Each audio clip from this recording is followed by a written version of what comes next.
Good Sunday afternoon, everybody. Hey there, in front of the camera again. I'm going to give y'all just a little quick briefing of what we're going to do for Sunday dinner today. I've got everything set up a little bit different. You all can't really see it. I'll let you peek at it in just a second here. But I'm going to be doing some chicken pastry. My granddaughter Tania requested that I do some for her. So I'm going to do some chicken and pastry for Tania. And we're going to do some cube steak and rice and gravy and some lima beans, and of course good old sweet creamy buttery cornbread. I'm going to start out, in fact I've already started, I'll let you peek in the pot here in a minute, but I had to get my turkey meat going because it's smoked turkey. It's done, but it has to cook a little bit more, so I'm going to let y'all peek at what I got here on the table, and then you'll get an idea of what I'm doing and how I'm doing it.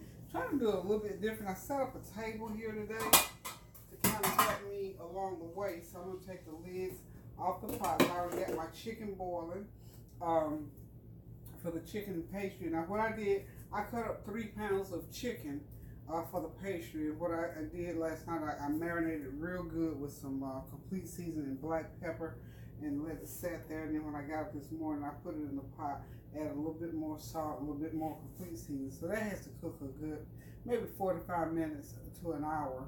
And then I can start putting, well, an hour, not 45 minutes to an hour. It has to cook a complete hour to get that chicken done and tender. And then I'm going to show you how to make homemade dumplings that will go in there. So let me just let y'all see what I got on my table. Not a whole lot, but nonetheless the things that I'm going to need in order to get this meal done. Because, you know, the flavor train, it will pull in on me. Okay, I've got my Lima Beans by Food Lion, as you can see right there. And this is some smoked turkey. This is a part of a smoked turkey wing. And I've got the drumstick part already cut up and in the pot. And it's just a pretty piece of, what do you call it, meat. But anyway, it has such good flavor to it. So I buy a pack of that, and I use half of the Lima Beans today and the other half another time for another pot.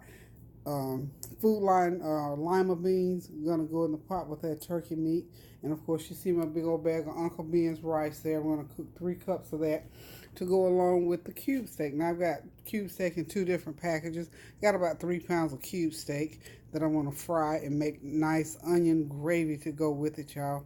Got my flour off to the side there. Of course that's the batter and flour that excuse me, to batter and flour the cube steak. And also I'm going to use that same flour, it's Food Line flour. I'm going to use it to make the dumplings. I'll go through that process here shortly. And of course I got some Martha White self-rising cornmeal mix over there to make the cornbread. So those are all the supplies that I'm going to need today to make this meal. The only thing I did not show you was the chicken because I already have it in the pot. And of course I'm going to now that I got that chicken boiling and going real good, I've ground up some bell pepper and onion. It's hiding right there. See it right there by my little eat sign? I'm going to walk across the room now and go ahead and get it into the pan so that that flavor can cook in and be part of the chicken pastry. So as I go along, I'll be explaining to you what I'm doing. But the menu today, y'all, chicken pastry, cube steak and rice, and lima beans with good old creamy, buttery, sweet cornbread. So stay tuned in if you want to see the entire cooking process, and maybe you can cook right along with me. Run in the refrigerator and grab your stuff and come on, we'll cook this meal together, okay? So y'all know the flavor train will pull in at 4 o'clock. So it's 1 o'clock now, y'all. I got 3 hours to put this meal together. So I'll be chiming in and out. Love you guys. Hope y'all having a great Sunday afternoon. Okay, I'm back, y'all. Getting ready to put these cube steaks in the pan, get them fried up. And we're going to make the gravy, and then we're going to move on to the chicken pastry because that chicken is almost ready. So, here we go. Okay, here it goes. And these only take about 2 or 3 minutes on each side. As you can see, I've cut these because I don't like the huge pieces in there. Okay. I think I'll get all of these, and then we're going to brown them. Cook them until they get nice and brown. Okay.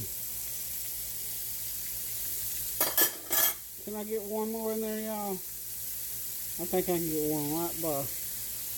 Okay, so there that goes. So those are going to fry for the next 3 minutes, and we're going to flip them and then cook them 3 minutes on the other side. When they all get done, I'm going to saute the onions, put the flour in, and brown it.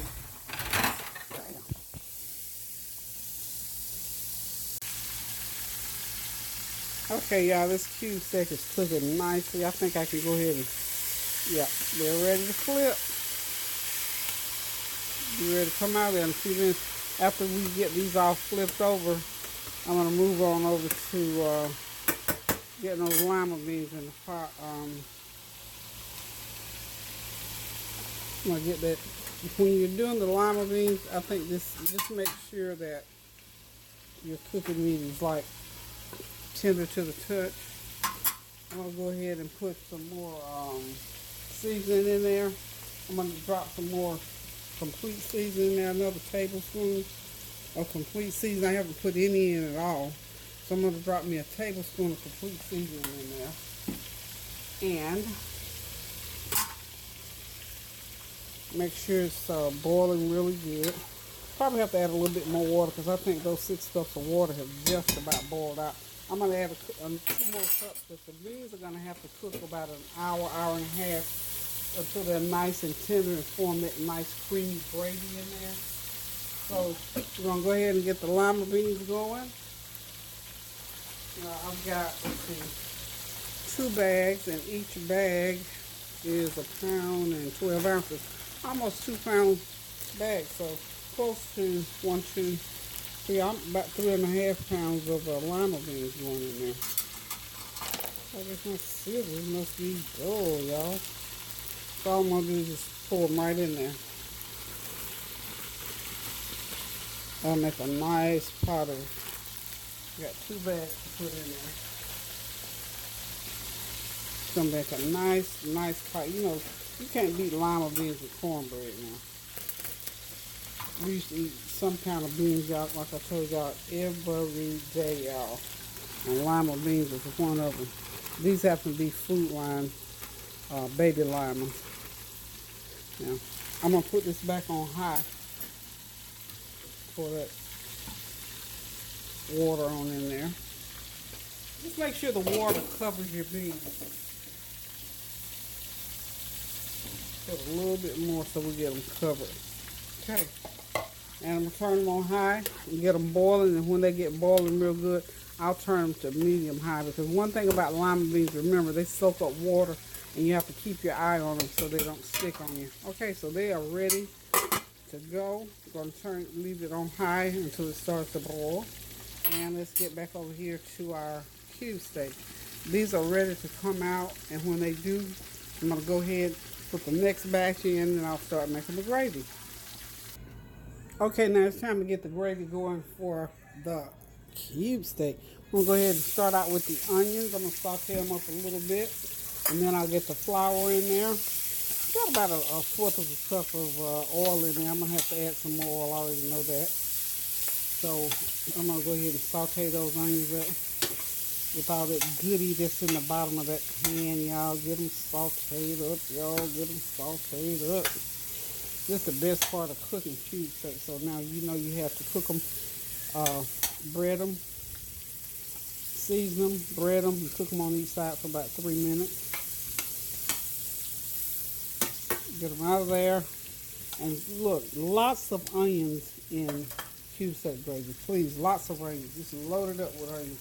That is about, I got 3 pounds of cube steak I'm doing. So that's about, this is not about, but this is 1 large onion and then a medium onion is what I'm using in there. So it's going to take about 4 or 5 minutes to saute the onions.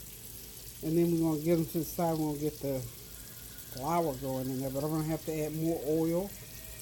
The grease does not have to be just burning up hot because we don't want our onions to burn.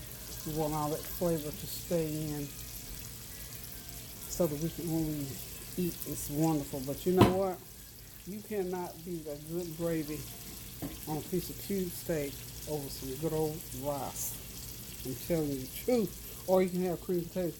Somebody asked me not too long ago if it was a cultural thing with me and my family about rice. Well, I guess you could say it may be. Because all my life I've always eaten rice, because my mom always cooked rice, because my father loves rice. So pretty much we had rice every day, y'all. So it may be a cultural thing. We don't do a lot of cream potatoes. My dad didn't like cream potatoes for whatever reason. I don't know why he didn't like them. But Mom could make the best fresh cream potatoes if you ever put your mouth on. Okay, I'm going to chop these up just a little bit. I had a few big ones in there. Get those rolling. And of course, you know we got to hit them with a little complete seasoning to get them seasoned up really good. We want each ingredient in this gravy to be well seasoned. And all we're using here is complete seasoning, a little salt and pepper. Okay. A little pepper on those onions. And I've got a box of Lipton onion seasonings that I will add to the gravy once I get it going. I'm not going to add the entire packet, but I'm going to add about half a pack. So the more flavor, the merrier. Okay, we get that laid over to the side so I don't forget to do it, y'all. So we're just going to let that cook for the next few minutes.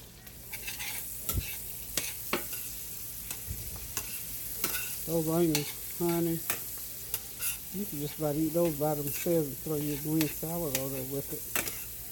Okay, so just let them cook. You just leave them alone, and just medium-high heat is where you want it. So, okay, y'all, I'm going to go ahead and get these onions out of here. I may have said I was going to put the flour in with it, but no, I'm not. Too many onions.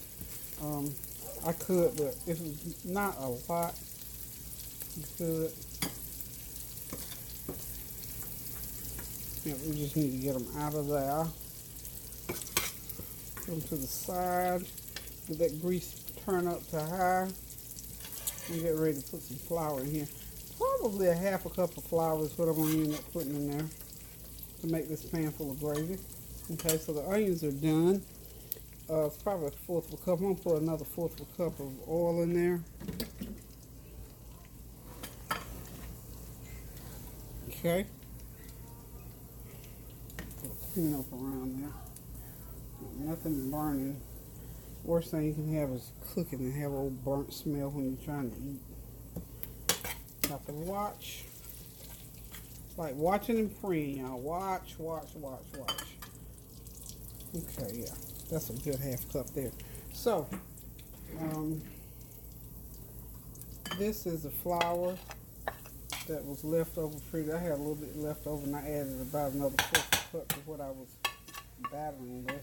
So that is, I really shouldn't be using my plates for this, but I am. Couldn't put my hands on anything else, and I was rushing. I thought, ooh, I'm using my dinner plates, y'all. So you see, you want just about that consistency to get your gravy going. Now I am going to add a little bit more. About another tablespoon of flour. Because I want to make sure we have lots of gravy. Lots of gravy. Okay.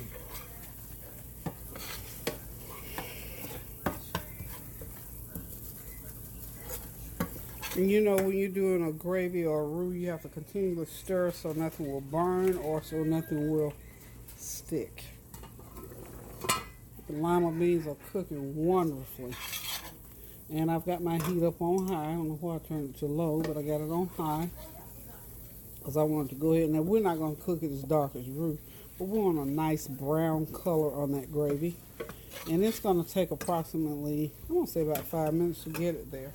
So it's been going for maybe a minute and a half.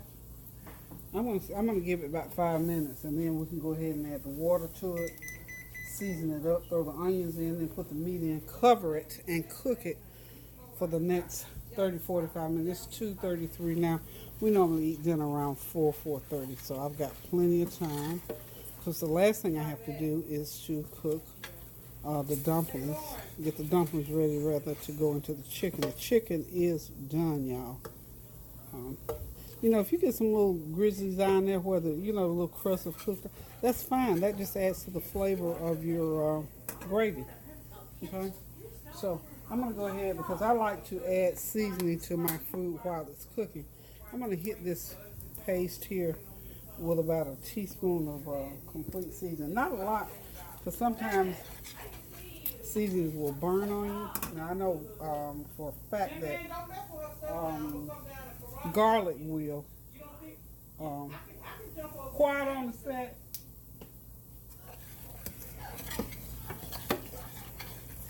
I had to tell them quiet on the set, huh? They get rambunctious in there. Look, I'm gonna go back and look at something. While I was cooking, one of my wine tops fired off. I may leave it in, just depends on what it looks like when I go back and look at it. But honey, I tell you what, all kinds of things be going on at the Howell house. I'm brewing some more homemade wine. I've got some strawberry wine, some grape wine, and strawberry grape, and I think pears.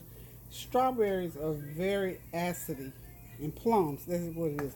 Plums have a lot of acid in it, so when you're making plum wine, just if for any of y'all that's been following me with the wine from last year, plum wine and peach wine, honey, they will acid up on you and ferment up on you and blow before you can even stop it. Now, I've only had these brewing, say, for the last 2 or 3 weeks, but that one with the plums, it was trying to jump out from over there in that corner this morning, earlier. I may leave it onto the video, just because, you know, like I say, there are many, many things that happen in a kitchen. You know, like the other day I poured the whole jar of black pepper in the pot. It happens.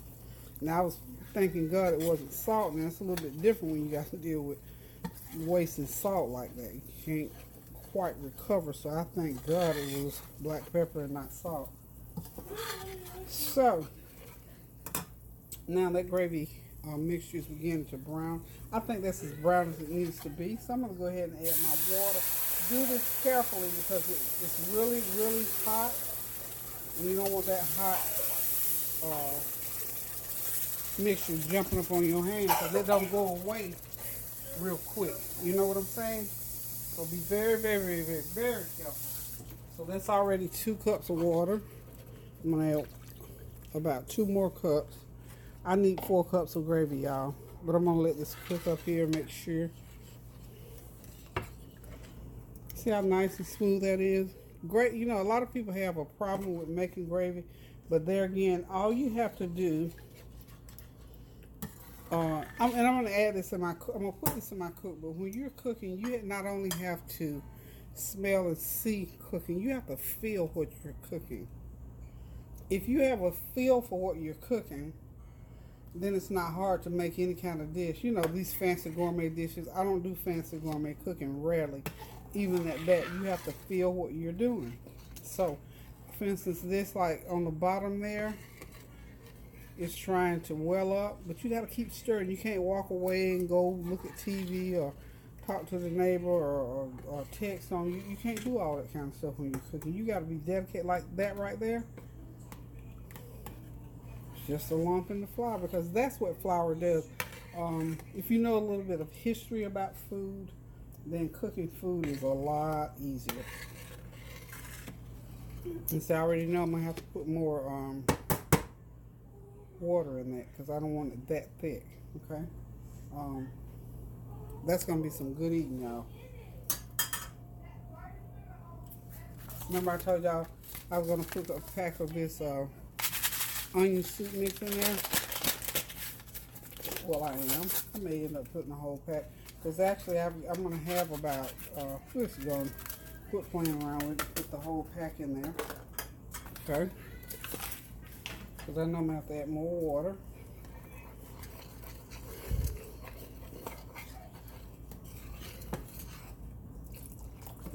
Okay, so far I've got 4 cups of water. I think I can add a 5th cup.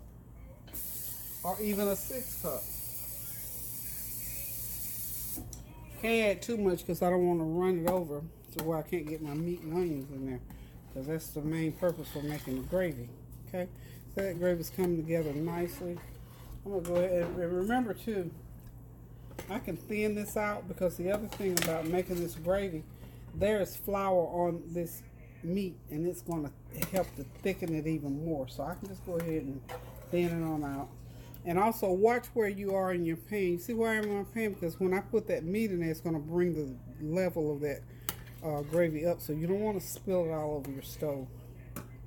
Also, I'm going to let this come to a bubbling sort of a boil. And then I'm going to add the meat to it. Okay. Now I'm going to go ahead and put my onions back in there. Yummy, y'all. Yummy. See, we could do that right by itself. See all the goodie out of the pan in there? See, that's good old-fashioned mama gravy right there. This is how my mom taught me to make cube steak and gravy. Okay? So start to finish, you got your cube steak and gravy. So now the next thing I'm going to do, remember I told you when you're cooking food, make sure you taste your food before you serve it. So all you got to do right now is just get your spoon out of the drawer over here.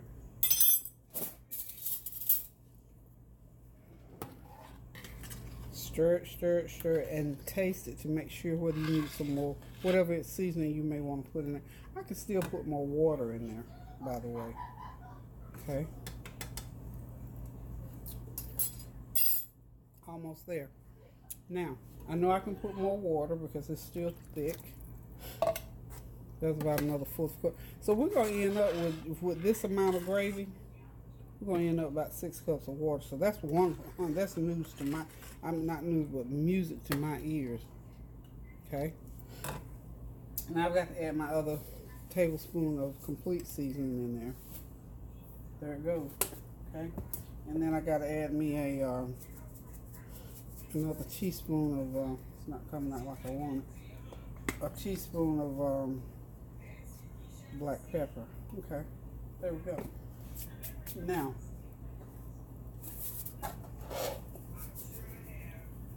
fourth of a teaspoon of salt, and I think that's going to pull it right where I need it for it to be. Okay. Now, again, when you're cooking like this, somebody like me who rarely measures or write down measurements or anything like that, make your food to taste. Make it taste good to you, and it's going to taste even better. Because, you know, to me, when a cook is cooking, when your food tastes, when you say, girl, everybody else is going to really love it. Now, some people, you know, don't have a palate for rich, spiced up food, but we want it tasting good, so we're almost there. I want it to boil a little bit before I put the meat in. And I think that gravy is going to be perfect because it's that thick now. It's got to cook for about 30 minutes.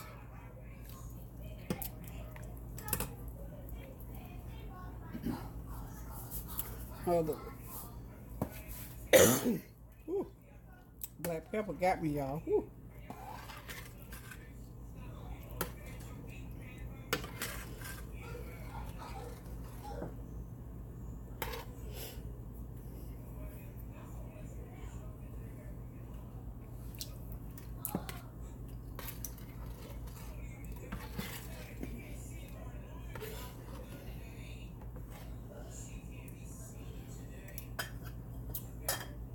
I want this to cook, and the reason I want it to cook is because I want it to boil, rather. I want to see how thick that gravy is going to get, because, you know, until it boils the full way through, you won't see how thick the gravy is, okay? You know what? I like this idea of cooking on this table because the cleanup is easier. Look, y'all. So all I have to do is just clean this table. I don't have my countertops messed up. I think I might have to do this every time I cook, y'all. I like this little smarter, not harder. I thought I was going to just be able to stand behind the table and cook. I can't do that because I move around too much. But it certainly helped me with my cleaning, because I've isolated whatever I'm doing, my cleanup, the need for cleanup. I've isolated it to one area. See how those nice onions are in there? When they cook all the way through, it's going to be a yummy situation. Now, here's what I want y'all to do. At this point, I'm going to taste this I'm gonna put me a little bit more of that gravy in my hand for salt content. Okay. Put me just a. I haven't put quite a teaspoon of salt, so we're gonna need I need a teaspoon of salt in this because when I put it over that rice, I don't want to have to add another bit of salt to it. I just don't like having to add salt to my food. Now, some people do. Some people want it real salty. Okay. I think it's where I need it to be. And I'm putting this hot stuff in my hand, y'all. It's there. So what I want to do now, I'm gonna go ahead and lay my steak, my cube steak in there, and let it sit in there because it's gonna cook for a good hour. And when it comes out, we put it on the plate. It's gonna be just as tender. Might rest my little salt.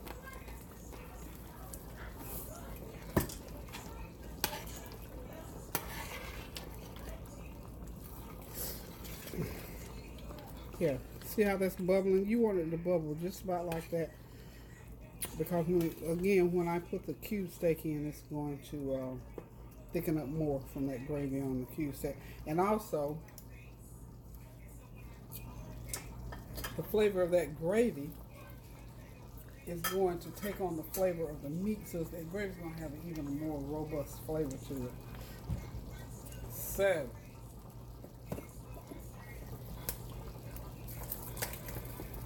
I got 2 tablespoons of the complete. I need my other teaspoon of complete in there. Okay. I'm satisfied now, y'all. Okay.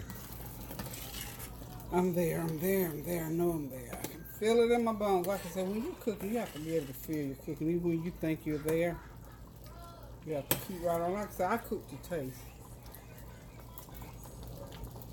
Now, that gravy is ready for me to go ahead and add some meat to it. I can lower my heat. I'm going to add these pieces of meat in there. I'm going to let them cook for about a good hour. By the time they get that hour's up, it'll be time to eat.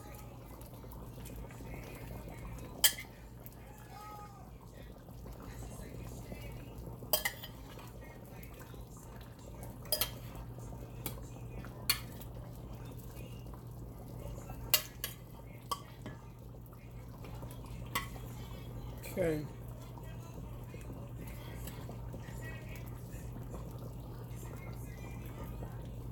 Okay, all in.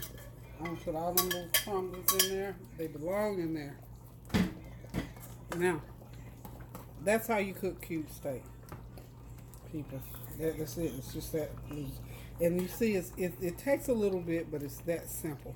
Okay, so what I'm gonna do now is I'm gonna cover it and turn it all the way on low. Sorry about that. Hope I had the camera over there all the time. So anyway, this is how you do cube steak. So we're gonna cover it and cook it for 1 hour.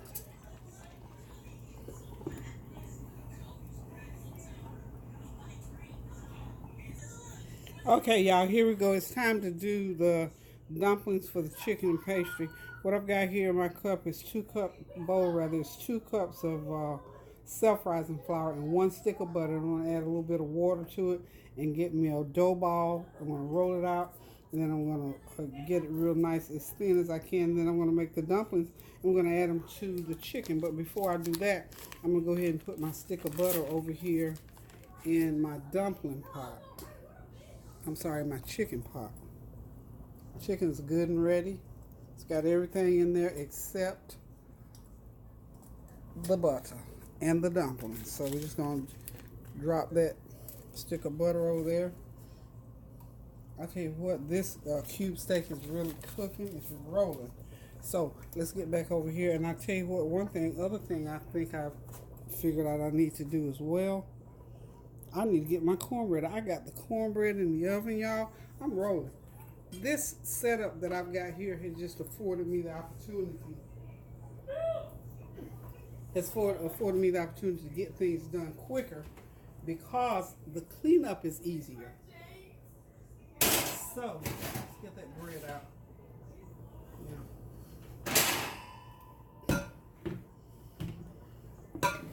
There's a good old cornbread. It's ready.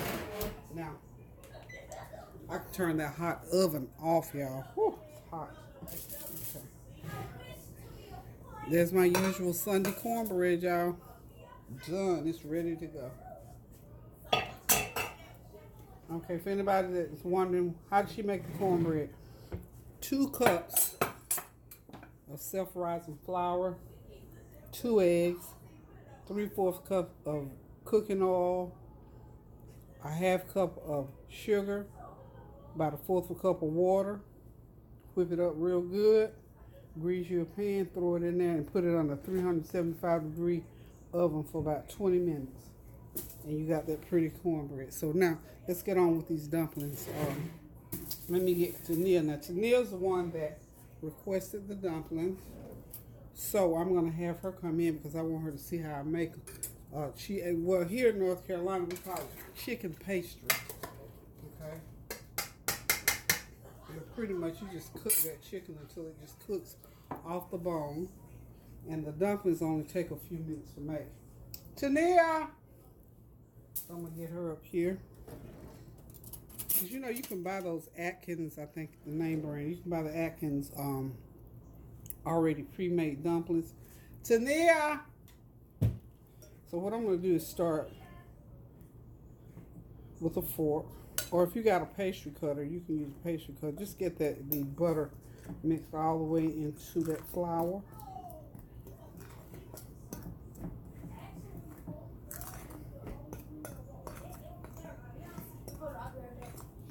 Okay, I'm doing these dumplings now. I'm rolling. I don't have time to wait. What I do? Okay. So what I'm doing, I'm just going to show you how to make the dumplings. If you want to now, until you learn how to do this, you can go to the store and get Atkins dumplings. They're already made. They're a little bit different. Okay, you've seen them before. I'm doing them like this is how my mom used to do them for us when we were growing up. And it's real easy. And like I say, you already got your chicken over there. It's done. When the chicken gets done, put a whole stick of butter in there, so you can get that good old taste. I've already put a stick of butter in there. Oh, you just telling me. Yeah, I'm just telling you how to do it. Okay, so once I had a whole.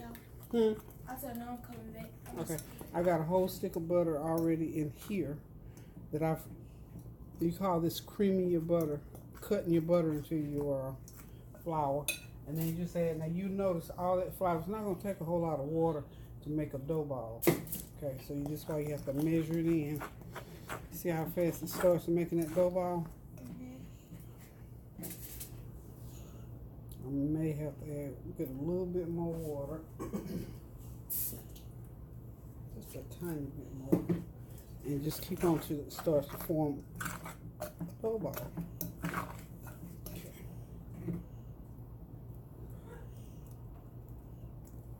Okay.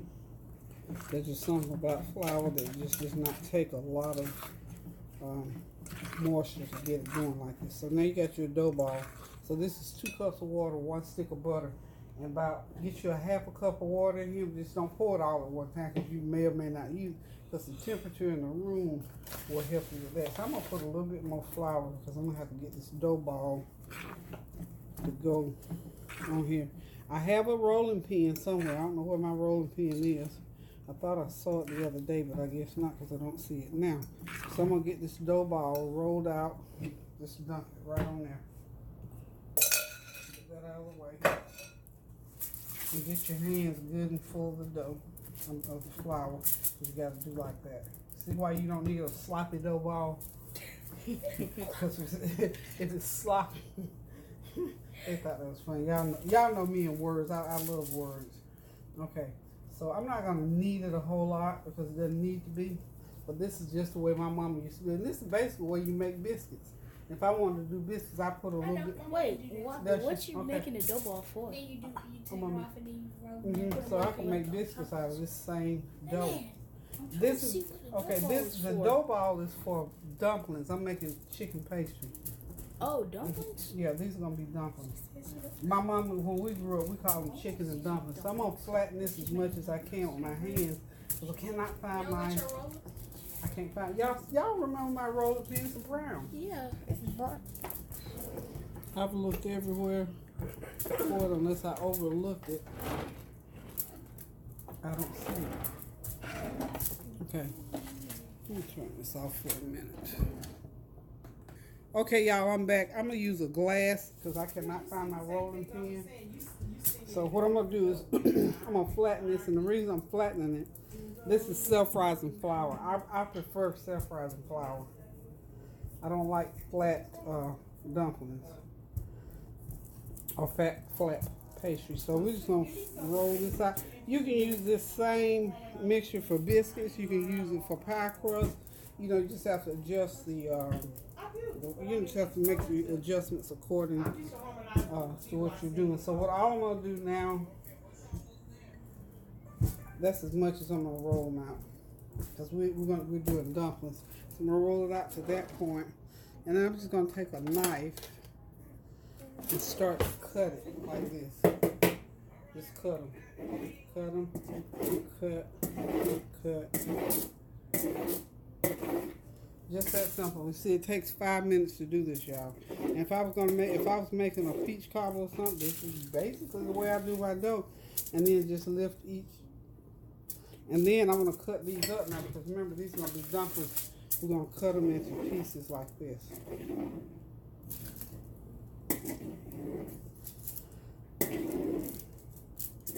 Now I'm gonna make sure that my water over here is boiling real fast, because I'm gonna need to pour these, start putting these in. We're gonna go ahead now and we're putting the dumplings in. I got them down to this size. We're just gonna start dropping them, and we make them small because we use self-rising flour.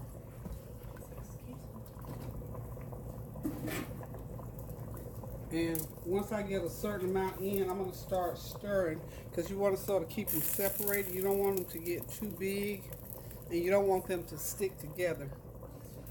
So I'm gonna put about 1/4 of them in the pot and let them start boiling, you know, different places in the pot. We may or may not use all of them. I just hope we don't have to have more of them. I think I got enough for this 10-12 cups of water. Because we don't want them to be too thick. We want a little bit of juicy. Tania, she's wondering why I cut them in such small pieces. And what I was explaining to her, when they hit that water, that hot water, they begin to do what they do. Yeah. See how they swim?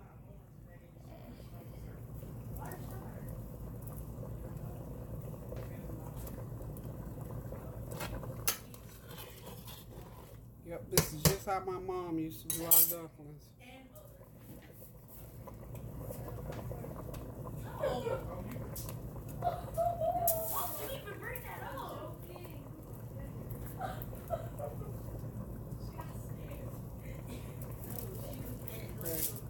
So we're just going to repeat this process until we get all these dumplings in there, and soon we'll be eating.